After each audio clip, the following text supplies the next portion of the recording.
Welcome, everybody, to another Viterbi Startup Garage Oceanside chat. Today, we have Ajay joining us. He's a brand new form of resource for the garage. He's going to be talking about revenue operations. A little bit about the garage before I give his bio. VSG is an incubator for the Viterbi School of Engineering, but it's a public-facing incubator, which basically means we take early stage tech startups in the Los Angeles area, and you don't need a USC affiliation to join us. And so if you guys want to know more about what we do, visit our website. We also run some info sessions, and we take 2 cohorts per year. Oceanside chats are one of the things that we do that's a public-facing program. It's for everybody in the community, and I'm really happy. We've been growing. Our resources that come in and the leads that we get are expanding, and AJ's just a perfect example of that. So a little bit about him. He has expertise in business development, pricing, MRR, ARR, and churn, marketing and customer acquisition, and product market fit and customer discovery. He's worked in industries like aerospace and defense, manufacturing, software as a service, and clean tech. Currently, he's the RevOps partner at Empirical Consulting Solutions, which provides management consulting to mid-market clients in technology, healthcare, and manufacturing verticals. He has 20 plus years of experience in senior commercial and operation leadership, working with Financial Times Stock Exchange top 100 businesses and Fortune 50 firms. His RevOps helps basically teams with their sales, marketing, customer success, and in a sustainable way, so that you can kind of continue to see that growth. I'm going to pass the mic over to Ajay. I'm super happy to have him. He's actually done something really interesting that we've not seen before in Oceanside Chat, which is to spend time with 2 of the teams at the garage prior to his chat so that he could use them as case studies in this talk. I really can't tell you how excited I am. I'll shut up now and pass it to you. It's a big, long talk.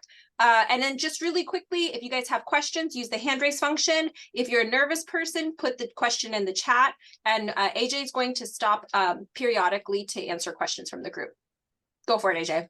Thank you, RC, and welcome everyone. Really cool to participate in this forum. And so I've got a little presentation here. I don't like making presentations. I want this to be a conversation. So let's keep this 2 ways. So I'm going to share my screen. Okay, 1 second. There's that. And there we go. All right, so a little bit about myself. I don't want to repeat. AJ, if you're sharing your screen, I don't see it. Oh, good one.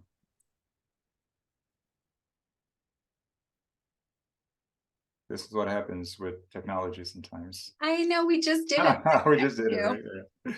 Right? All right. Let's try it again. And I'm going to share my screen. And 1 second, you probably don't see anything.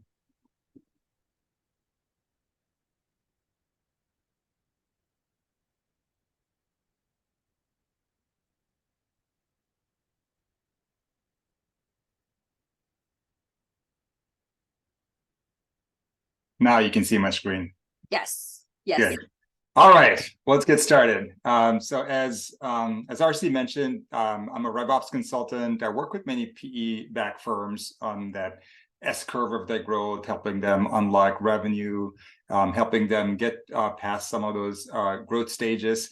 And the reason for why I'm here today is to talk to you as startup founders to really get back, rewind a little bit, and not make some of the mistakes that many of these firms make early on. And my background has been working through, I've worked with a dozen startups over the years. And prior to this, prior to being a consultant, I was an operator at enterprise and mid-market firms. So I've led large teams. And so I've got a very practical approach. You'll see I'll weave in a little bit of theory, but I really want to see how things are actually used. I'm an engineer by heart and by training, and my approach is systems level. And this is why I enjoy what I do with RevOps. Oh, and by the way, that's my LinkedIn, and please reach out to me if you need to, and you just let me know how we connected. Okay, so here's what I would like to cover today, and this is probably a lot more than we can do within an hour, but I'm going to do my best to be efficient. Okay, so first I want you to understand what RevOps is and why you should be paying attention today. Then I want to give you some basic theory and just enough to have the remainder of our discussion make sense. And as RC mentioned, there's two case studies we'll talk about. One is on product market fit and the other is on pricing. And let's keep this conversational, so we'll take questions as we go. And there's a lot more to RevOps than what's covered here, but I think these will be two topics that will be important to you as startups. So first, product and technology can only get you so far, right? RevOps is a strategic approach that aligns sales, marketing, customer service to optimize revenue gathering activities. That's the textbook definition. What does that mean? It keeps your organization customer-centric. Customers have a certain journey I'll walk you through, fundamentally aligns your approach to the market with the customer's approach to the market. And it also creates an organization internally, whatever size you are, that is very aligned to that. And you focus on common metrics. You speak the same language internally as your customers do. And most importantly, it avoids making bad assumptions in your product strategy. And this is something that many tech companies have to deal with. And I'll talk a little bit about that as well.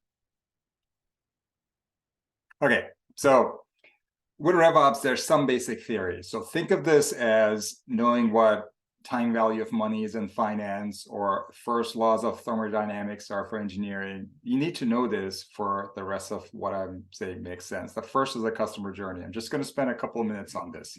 So customer journey walks through how customers acquire, learn about your product, buy your product, and are serviced later with your product. The goal is always to take prospect and turn them into an advocate of your product, right? And so that's the journey.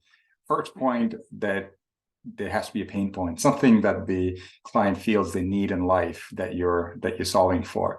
Then they go out and look for solutions, and then they investigate solutions. They compare alternatives. They're gonna look at you and say, what's your value proposition to them that makes them want to buy? They transact, and then there's all this other stuff like adopting and then retaining, adding more products within that same portfolio, and finally being an advocate and telling their friends and people they know about you and your product. So the way this works internally is you've got marketing, sales, and customer service all aligned. And you can tell it's obvious that sales would be most interested in demonstrating value add, talking about why your product or service is the best alternative for them, and also helping them through the stage of transaction, writing a contract, and so on and so forth. But there's also marketing and service that are also aligned there. So the focus of marketing, really, if you look at this framework, focus of marketing is to create high lifetime value customers, meaning they're not just thinking about bringing in leads into sales, but they're thinking along the funnel to have customers that would tell other people about your product. So that's the mindset that this framework brings in. The second point here is that the organization, your company, needs to take a 360 view on this customer, meaning sales, marketing, customer service are all integrated. Data, process, systems, people, you all speak in the same language. That means you are able to find those insights and share those insights across the different parts of your organization. When you're a startup, your organization isn't that big, but as you grow up, this is going to be really fundamental to have fewer silos, more clear communication, so that your go-to-market efforts are aligned with that customer journey. All right, last piece of theory, which is what this means in practice, right? So first, you meet your customers and prospects where they are in your marketing. You build trust and credibility early on so that you can have those people who buy from you and those who stay loyal to you. You also focus on maximizing your pricing through demonstrating value. So the way you keep high pricing is by selling value, and value starts from marketing. That's super critical that a lot of companies miss.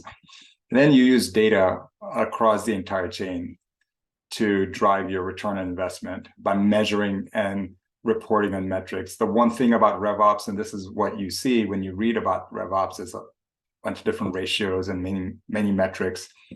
And there's not one set of metrics for your business, even though people will try to argue that. You have to find what works, right? So it may be revenue retention, customer acquisition costs, called CSC, churn rate, your ability to forecast sales, the ability to do renewals, upgrades, cross sells, and also how you get customers to refer to you. So that's a little bit about theory. Any questions about any of this before I jump on ahead?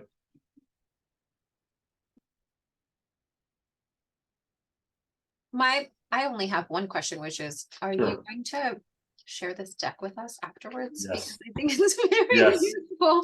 Yes. It is a lot to kind of look at, but also at the same time, I feel like I don't want to miss the opportunity to really see this process. Absolutely. It's a very common and fundamental process, and you'll see this the blueprint played out across all different things that you'll read about RevOps. Awesome. Any questions? Hey, also, go ahead. Yeah. Also, Ajay. So as the company is like initially starting, and it doesn't necessarily have unique values, what are your takes on a freemium model, or is that going to be covered later in the presentation? It will be covered later in presentation, and great question. Okay, thank you. So hold that question. Yep.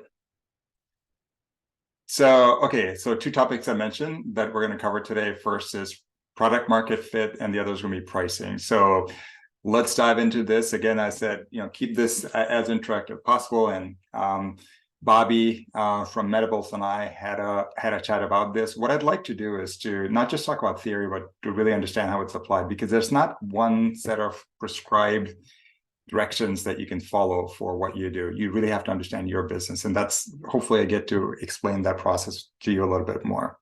So here's the context around Medibles, right? Medibles is a subscription-based platform that provides CBD products to meet wellness needs. They're targeting the 55 plus population, high-income baby boomers is their target. What they're best at is personalized precision formulations. So each patient go through this like proprietary assessment, and then they're given this prescription. And on top of that, now they get monthly shipments of that, to meet that prescription. So it is a subscription-based service, signing up for a year, maybe at a time. It's science-backed by healthcare experts. It's something that we haven't seen as much within this industry over the years, but now we're seeing more of. So that's a big part about what they do, and they're really looking to grow from where they are to over $10 million ARR. So they're looking to grow, and what they're trying to understand now is how they grow, right? And so here's the big product market fit question. So what's their next product going to be, and in what market they play? So to set this up further, when Bobby and I spoke, there are multiple different angles that they can go with. So call it option number one, which is where they are today, which is continue with the subscription-based CBD regimens to the 55 plus market, right? They're targeting the high income baby boomers and grow that out further. Next step is, well, let's look at just the first part of what they're doing, which is the assessment part, right? So CBD treatment providers, and to give them personalized, just a formulation. So their IP in developing those precision formulations, that's what they market. The third is they look at the data that comes behind all this. Like they have this app, which is used to monitor the patient, to do surveys, to see how they're feeling as they're on this treatment, and the assessment data, all that becomes part of our marketable product. And so healthcare data to be sold to EHR companies, healthcare providers, and systems. That's another one. Then, very interesting, they also have an option to go into 3D printing. So when you get these precision formulations, it can be actually engineered into a pill. And 3D printing of pills could be something that they could use not just in the CBD space, but also in the pharma space as a whole. So that's really interesting. Then they can also go on the supplements market, right? This is adjacent market. So 3D printing of supplements, which is less regulated than pharma, and that might be an in for them. And very timely is they can also look at the formulations themselves to have AI-based algorithms that will tie in, environmental, genetics, and others to give high quality formulations. And that could go into healthcare providers, consumer. It doesn't have to be, even just within the CBD space or the vitamin space, but could be a pretty big play. So these are all the different areas that they're looking at for that next product, next market. So a lot to digest here, right? But let's kind of think through this one more level. So as you can see, there's so many different paths here, right? And each of these has a unique set of regulatory hurdles. If you think about the CBD space or the pharma as a whole, or vitamin supplements, each of those has a different regulatory hurdle. Marketing channels, how you get to high-income baby boomers is very different from how you get into EHR companies. The operational considerations for scale up, some of these are going to have a software is sometimes easier to scale up than, let's say, if you're making 3D printers and cartridges, right? Who you partner with is going to be different, right? Is it going to be, it's not going to be the same thing because the distribution is going to be very different here. Partnering with healthcare providers is one angle. Partnering with manufacturers is another angle. And all this requires so much domain expertise. So I put all this together just to show you that your next step is actually several different steps, and you have to make a choice between which is most advantageous for you, and realize that, these, even though they seem like adjacent markets, when you think about the various steps, these are distinct go-to-market strategies. So I'll just pause there for a second and see if anyone has any thoughts about this. My main question is, knowing that there are all of these different operational strategies that you have to tackle, is there like an order of that operation, or are you supposed to do everything in conjunction and overlap it? Like, I'm assuming it's probably dependent on the business, but how, like, I don't know, like what advice can you give to small teams to kind of tackle such an intricate and, multi-operational approach to product market fit? Exactly. Great setup. There's a framework for this, right? That's the product market fit pyramid. This is very basic. You look at it, you've got to really to understand what the market is. And this is the theory to it, right? You calculate the market, the total market, the serviceable market, the obtainable market, and then you make sure that your product meets the underserved needs of that market. So what are others not doing? I'll tell you this, and this entire process, from identifying each of these, what are your value propositions? Where, do you really have a differentiated offering to the market or not? Don't get into something if it's going to be just like everyone else, and unless you're charging a lot less. And then there's also various parts about testing it to make sure that, is this a good product market fit? I'll talk about that next. But to answer your question, there's actually quite a bit to this, and there's some going through these 5 steps would be how you would develop and test for product market fit. The one thing I'll tell you is when you start off with product market fit, you'll realize that you're going to have a very high customer touch type of approach early on, and that may not be scalable. So I think one of the mistakes people make early on is to think that everything has to be very smooth when you start off from a service perspective, when really you're just looking to acquire customers. You're going to have to do things perhaps less efficiently to get past that early hurdle. So yes. Bobby, did you have any other color to add to this?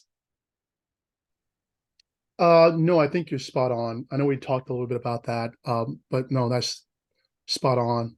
Just trying to reach as many customers as you can.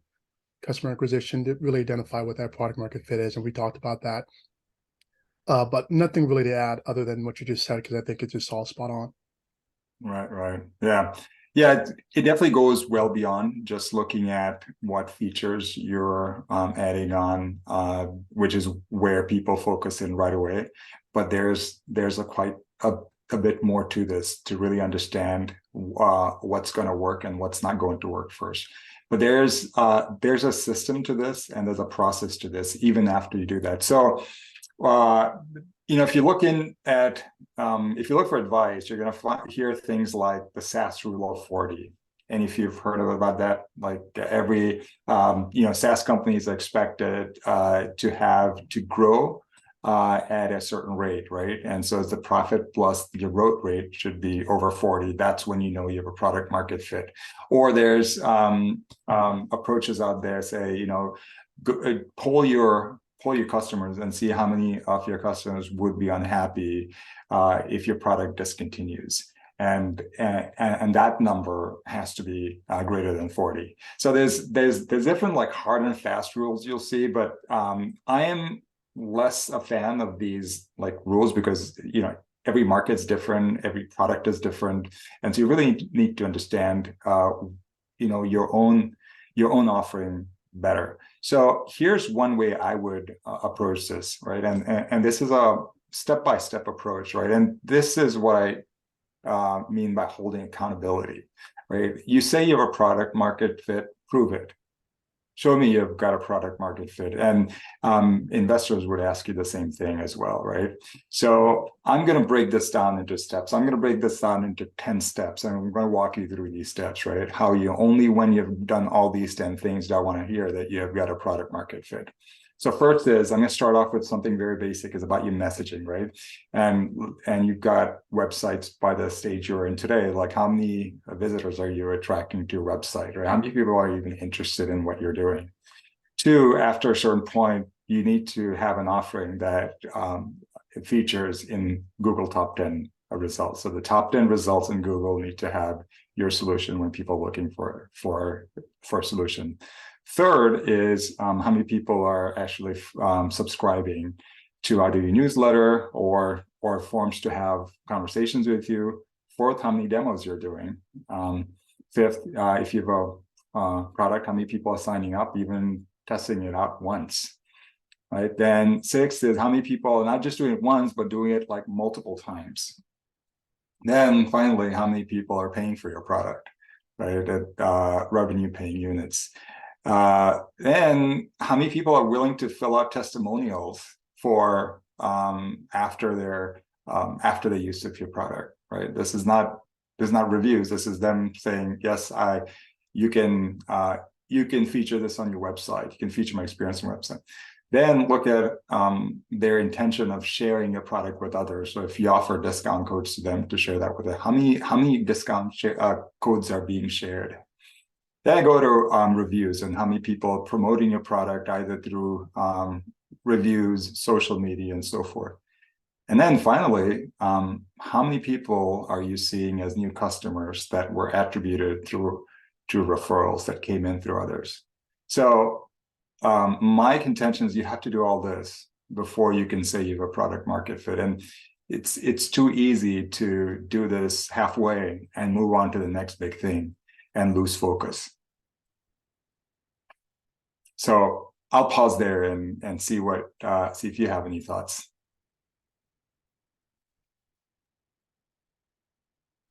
How do you kind of guarantee or assure that you would get into Google's top 10? Like how do you mature your SEO like organically in a way that, yeah, that. Yeah, great question, right? And this goes back to some of what I was talking about before, which is the funnel, right? You need to be relevant. Sorry, I'm going to go back to this theory, right? You need to be relevant to that customer pain point, and you need to be messaging while they're learning about their problem. You're doing all this work when they're investigating solutions.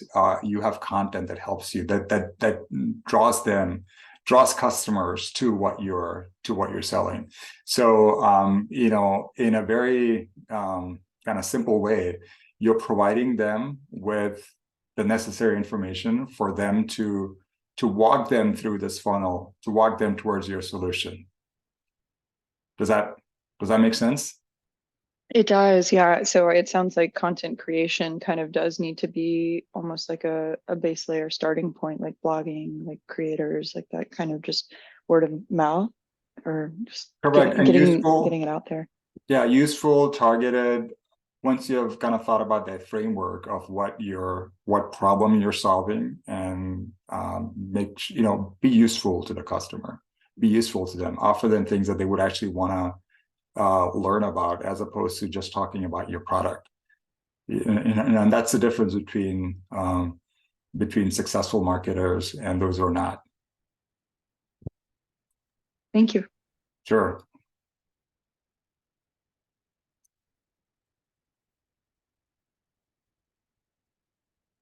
All right. Any others? All right. I'll move on to the next one, which is pricing, right? And this is the other case we'll talk through. And so this is working with that. Dominic, you there? I'm here. Hello. All right, great. So I'm going to talk about you now. This is so this is CrewLab, right? So CrewLab is a team management platform for coaches. It's a mobile platform, very innovative. It connects coaches with their teams. It's got several features in the performance management, community building, a truly unique offering that's not in the market today, right? And so Dominic's team started off when rowing, and now they're expanding into other endurance sports. They're in growth mode right now. They're marketing to high school and college coaches, very active. You should catch their social media. There's a lot going on there. It's a lot of excitement that's built around CrewLab. And what they are trying to do now is they want to try to expand their user base, and specifically they want to use pricing as a way to incentivize that growth. So when you look at CrewLab, and this is where CrewLab is today, right? And it's they've got a initial onboarding fee, and they have a monthly subscription, right? And the initial conversation that we had was, should we price higher or lower, right? Which is a very fair question. It's but then we decided to dive in a little bit more into this, right? And let's look at the customer a little bit, right? Because this goes to our theory that we talked about, is let's understand what the customer buying journey is, and then have our actions match that buying journey. So for CrewLab, the customer is the coach, right? And this coach gets the money to pay for the product based on the team budget. They're not paying out of their own pockets, they're paying out of the team budget, right? They're employed by high schools, colleges, some might be with an adult team or even a national team. Most coaches have 2 to 3 seasons per year. And what CrewLab found is that the current option that's used most widely is spreadsheets. So Google Sheets, Excel, that's how they're managing their teams today. So anything that you can do to improve that is going to be a huge benefit. Coaches also, their focus really is on their teams, right? They're coaches because they're passionate about what they do. They're passionate about the sport, and they're passionate about those on their team. The student athletes in many cases. So, preventing injuries, burnout, and also communicating with them to make sure that they stay in touch with the team. So that's really where CrewLab plays. Also, what I learned through this is the average coach sticks around for between 1 and 2 years. So they move around between teams very fast. All right, so question number 1, which is similar to one that's asked before. Okay, so trying to incent new customers, right? Are you freemium versus free trial, right? Which is better to start off with, right? And so just to give you some background, what freemium is offers a bare bone version of the product or service for free. Doesn't have a time limit. It's very tempting because the advantage is its rapid adoption, very low barriers for people to take it on. Disadvantage is that users can become very comfortable and they'll never upgrade to the paid version. They stay freemium forever. That's the challenge with freemium. Free trial, on the other hand, it offers a full version, right? But it offers that for a limited amount of time, 2 months, 3 months, around there. The advantage of free trial is it preserves value. Right? And people perceive it as a high value product, continue to perceive it as a high value product. The disadvantage is that it requires that early commitment to take on a product. So means customers may be a little less likely to sign on under a free trial than a freemium. So those are two challenges. And then how do you look at this, right? So the first aspect to make a decision is to really understand what your product-led growth strategy is, right? And there's like 3 viable strategies that you take on, right? So think of whether on one axis, whether you charge more or less compared to the competition. And the other is whether your solution does the job worse or better than the competition. So there's some examples here like TurboTax, right? TurboTax probably doesn't do as a good job as say H&R Block, right? Where you go sit down and talk to an actual accountant. You're doing this, but it is a lot cheaper. So we call that disruptive. You're going in and taking away someone's space, right? And Dollar Shave Club, very similar, right? Those are disruptive strategies. On the other hand, you have like Whole Foods, right? And Whole Foods does the job better, meaning you're getting produce that you don't get anywhere else, right? But it also costs more. So charge more. Nespresso would be that. And of course, Dominant, that's the easy one where you charge less and you do the job better. So one way to look at this based on a PLG strategy or product-led growth strategy is freemium works best for disruptive. So TurboTax, a bare bone TurboTax, freemium works better there. But if you're differentiated, then free trial works better. Okay, because you can give away when you're charging more compared to the competition. So now think about CrewLab, right? Who's CrewLab competing with? Competing with spreadsheets, which is actually a much lower cost option. So they're definitely charging more. They're doing a better job than spreadsheets because that's a lot less headache working with CrewLab versus working with spreadsheets. So they fall into that differentiated category. So one way to really look at it is, CrewLab should move towards that, move towards free trial because they have a differentiated strategy. So also freemium works better when you really understand which of the features in your offering are commoditized and which have value. And so typically the ones that are commoditized would be what's under free trial. And until you have that understanding, I wouldn't recommend freemium anyway. So this is like one way you would look at this, right? By the way, I'm just going to pause. Any questions about this?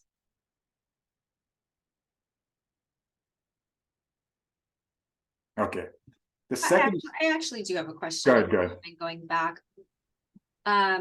when it comes to pricing, with like tiered models and things like that, how would that play into this matrix? Meaning like maybe in some ways you're disruptive, but then maybe you have like a tiered option where it's differentiated. I don't know, like sometimes products are a little bit more complex, or maybe your product roadmap is that right now you're moving fast and you're providing something kind of disruptive. But like your product roadmap means down the line, you will actually, because I don't know, you get enough data for your algorithm or something, Sure. you'll turn differentiated.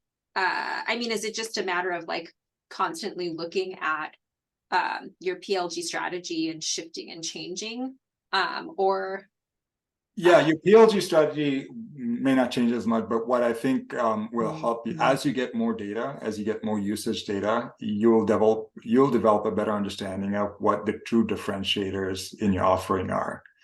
And that's why I put in that note there, right? Freemium works if you are able to distinguish between those two. So what's commoditized? What's everyone else offering? That you can include in free trial.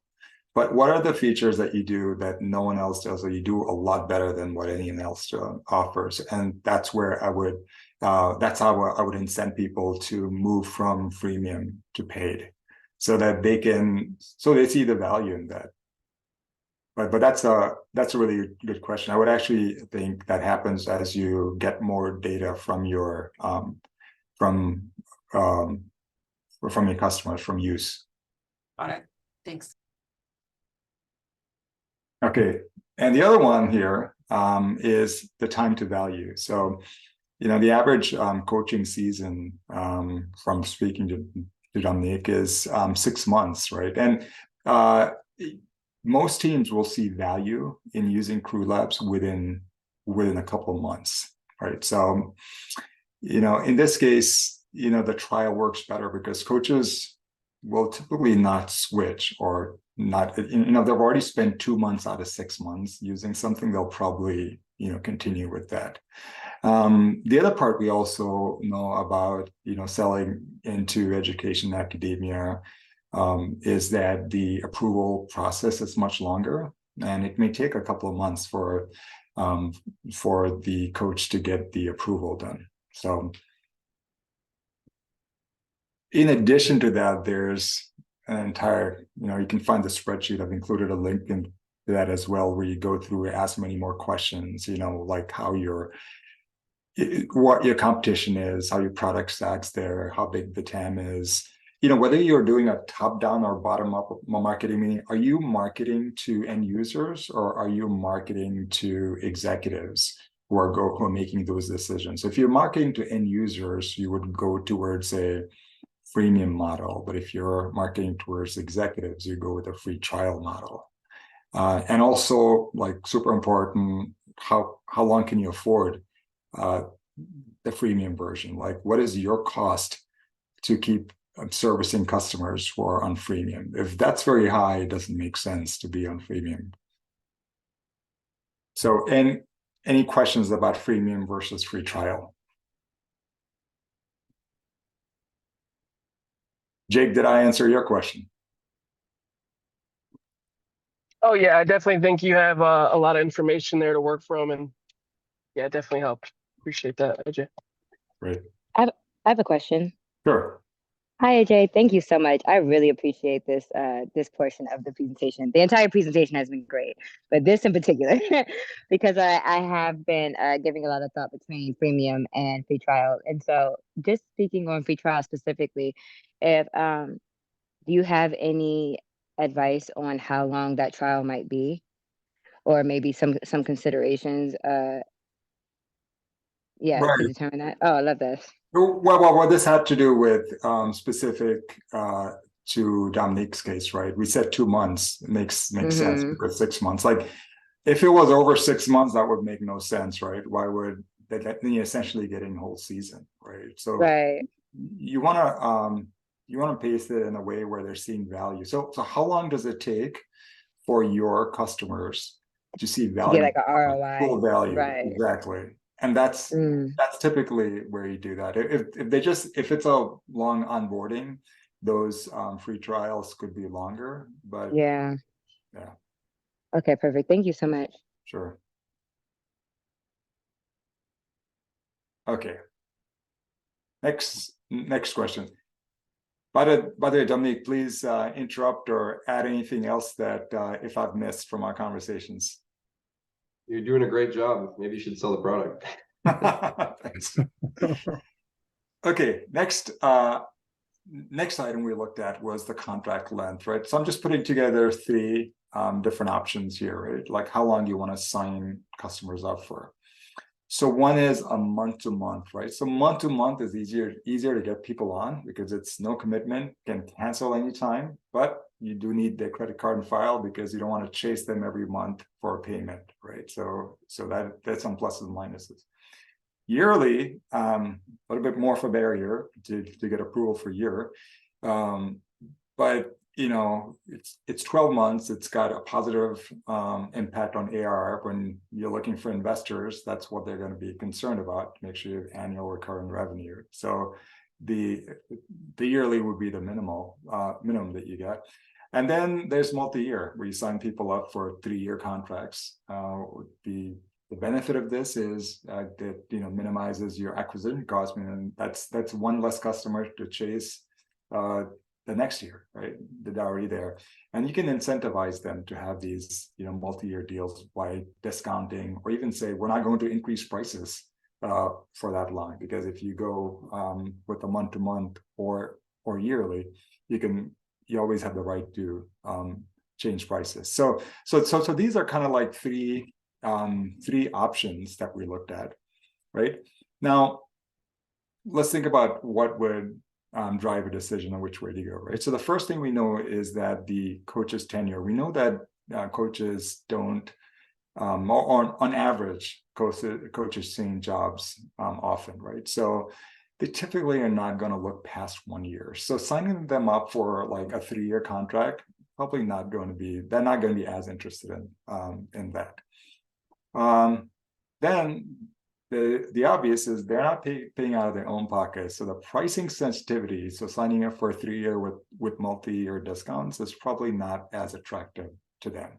It may be for other markets and other customers, but it's not so much for them. And also, when you look at the first one, which is monthly, right? They don't want to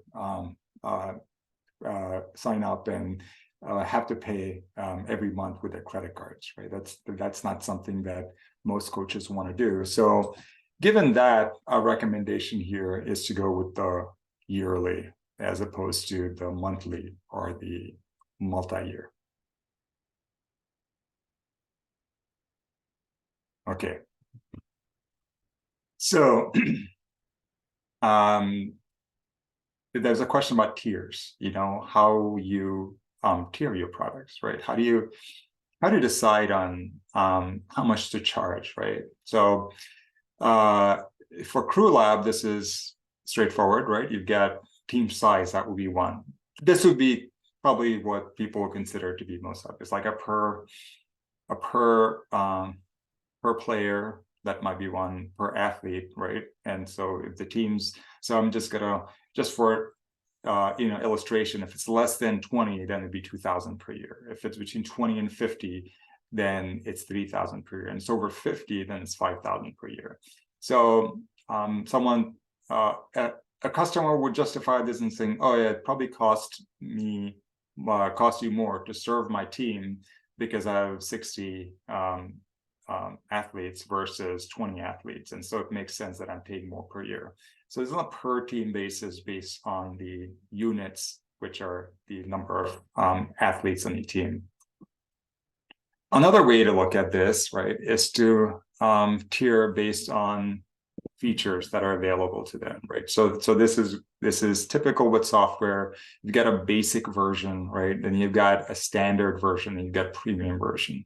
So the higher end features, having access to those higher end features, you pay more, right? And so then you would do, say, 2,000 for the basic, 3,000 for the standard, and 5,000 for the premium.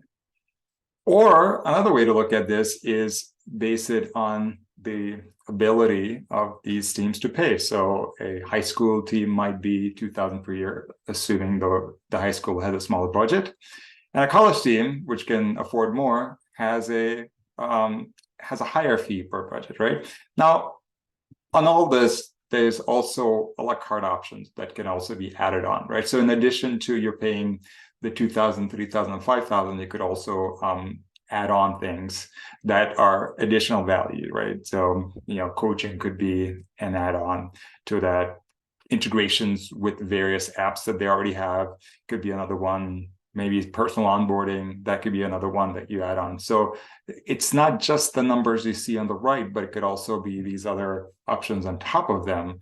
And for CrewLab, really, my thinking is that the team type probably makes more sense because there's such a big difference in the types of teams. It's also easier to manage this versus team size. I'll tell you this from my experience with going based on units, like team sizes. What happens if your team or some teams drop out, right? Then you have to go back. Or if your team goes from, say, 55 to 40 during the course of a year, something like that, then would you have to give them a discount?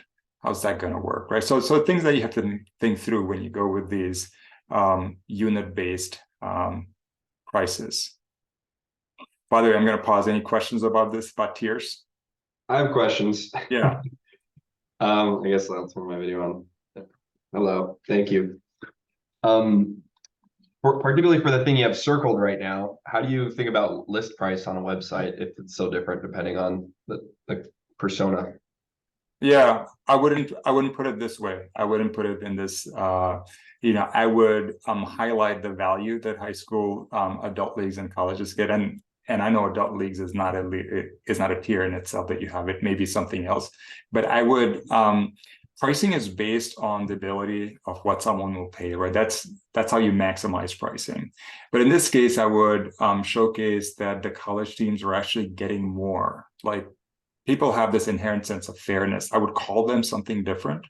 It may be guys as a basic standard and premium, but it's going to be worded coded as high school college teams.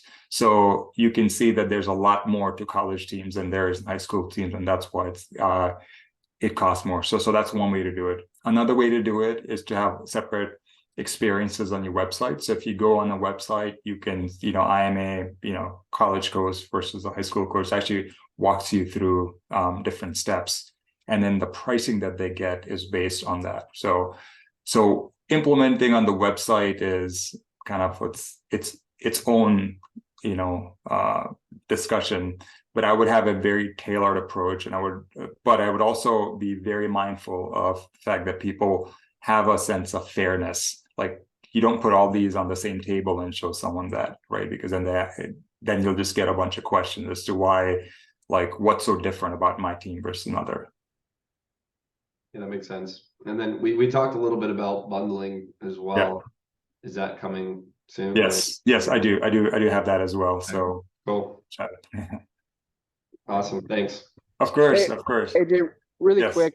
So when you're talking about the basic features in the freemium model, does that I'm thinking about ChatGPT, how that originally started as a freemium model, and now I am paying $20 a month for some of the legacy features, if you will. What's your take on offering for the basic features that competitors are already offering as a freemium model? Yeah, that's exactly where you would use a freemium model. Okay. What you just said, it's a non-differentiated aspect, right? So people still use, whatever features were in ChatGPT 3.5. Those are obviously Bard and others have very similar features now. So so that's not in itself a differentiator. Now maybe with GPT-4, with code interpreter and everything with DALL-E, like, those are truly the differentiators, and that's why you're paying the $20 more per month. Yep. Good. Got it. Really good analogy. Okay. Another topic we discussed was, how much to pay affiliate partners. So just for context, affiliate partners are those who are selling into the same market that you are. So think of much larger players, like who are going for the same. So if you are looking at, if you're looking at a crew lab, it could be like US Rowing or something, very large organization that is now marketing to the same coaches. So now one question comes is, how do you decide how much to offer them, right? How much do you have to pay these affiliates to get leads or to be partners, or where do you start the conversation? So the first thing you look at is to really understand what role that partner plays, right? So like how vested the partner is in your success, how much risk they're sharing, right? And that's a big part of this. So on one level, you've got partners that just like list you on their website. And then there's those where they'll do lead generation for you. Then there's those who will resell your product, but sell your product. And then at some level, there's partners who will white label your product and sell it as their own. So these are like different levels of commitment that they're making to your brand and to your product. And so obviously you're going to be paying more. Not only are you going to pay more dollars, but you're also going to be paying in a different way. So typically for those top two options, reseller, white label, you're actually paying a percentage of revenues. So it's going to be a percentage of price.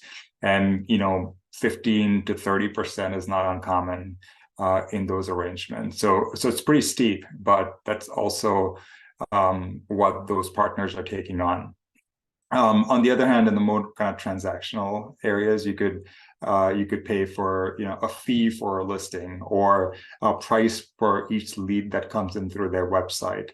So there's not a single number for what you pay, but you really have to think about what kind of arrangement that you have with that affiliate. Would the percentage of revenues be recurring? Yes, it's going to be for as much as they sell for every product. You're paying a certain amount. So if you sell something for $100, they are collecting 30. You're getting 70 each year. No, for each product. Sorry, so it's for each unit that they sell. Yes, I mean ultimately it's going to be whatever terms you agree to. It's either monthly, depending on volumes. So like if you're selling through Amazon, right, that's going to be monthly. But I don't know what a large organization, what kind of arrangement they would have. But typically it's monthly, quarterly. Those are that's how this would work. Got it. Yeah. I may have missed it. Is this assuming that we have product market fit and a customer base? Yes. Okay. This assumes who you're going for very clearly. It assumes that also make sure that you understand that this partner is going for the same people. So this wouldn't make sense if you haven't had all that covered, because they're not going to be successful and you're not going to be successful going after the wrong people with your product. Got it. So with that, good. Oh, sorry. Go ahead, Jake. Yeah. So with that, like, is there like a certain threshold or a certain benchmark that we should hit before we have that conversation or dive into some partnership conversations?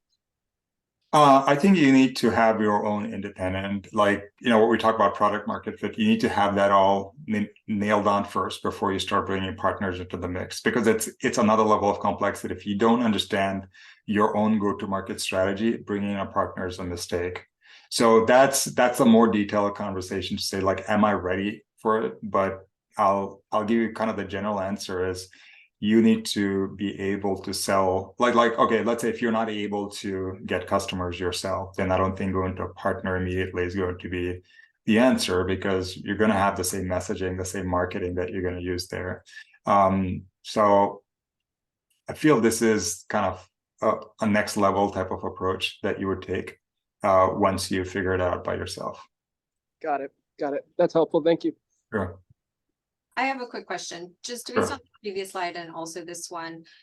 Is there a big drastic difference if, for instance, you're licensing technology to other businesses? Mhm. Like the way that you price and tier things out change, or do you still work within the same framework? And then also, are there elements to kind of partnership payments for customer acquisition? Like, I don't know, sometimes I think of companies that are like powered by another company, right? And Mhm. that basically is an additional sales tactic for that company to get more licensing partners. I don't so I'm just my basic question is, does all of this kind of pricing and partnership also work for licensed technologies?